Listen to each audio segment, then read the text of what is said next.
Даня! Поможи, будь ласка, от можеш, будь ласка, познімати відео, я хочу купити, поки ми не поїхали, купити батон. А то мама каже, слухай, Андрію, треба було раніше.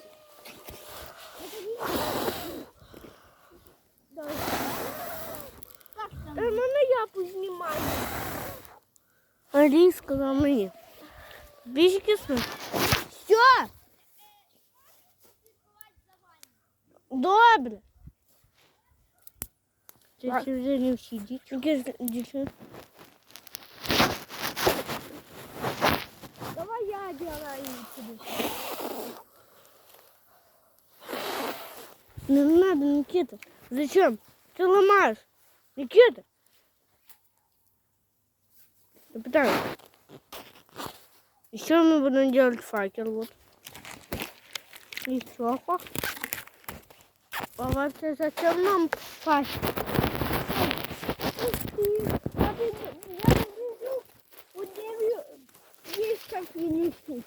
Не надо. Почему? Почему? Уже не надо. Что я сюда стану?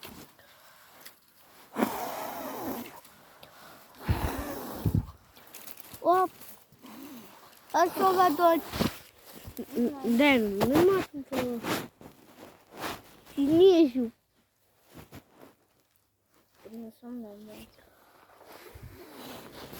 Она тебе что рисовать? О, бежит. Я вам представляю.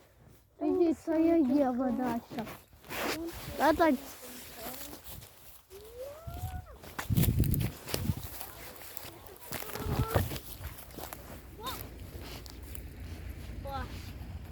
Ты Наташа стоишь.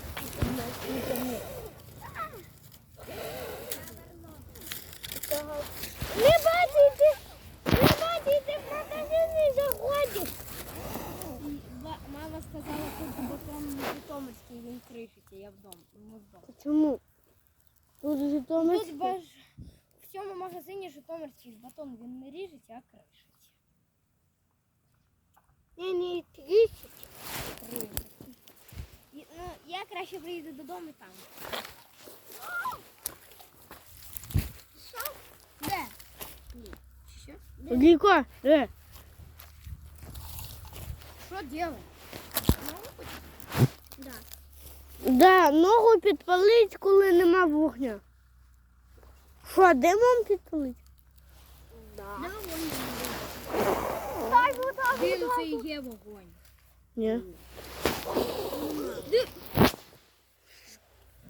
Ця палка починає горіти. Яка? Оця? Ні. Ой, да, вона вся в димі. А давай телефон.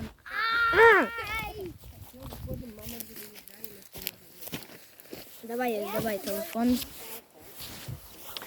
Короче, ребята, всем пока. Встретимся в Киеве.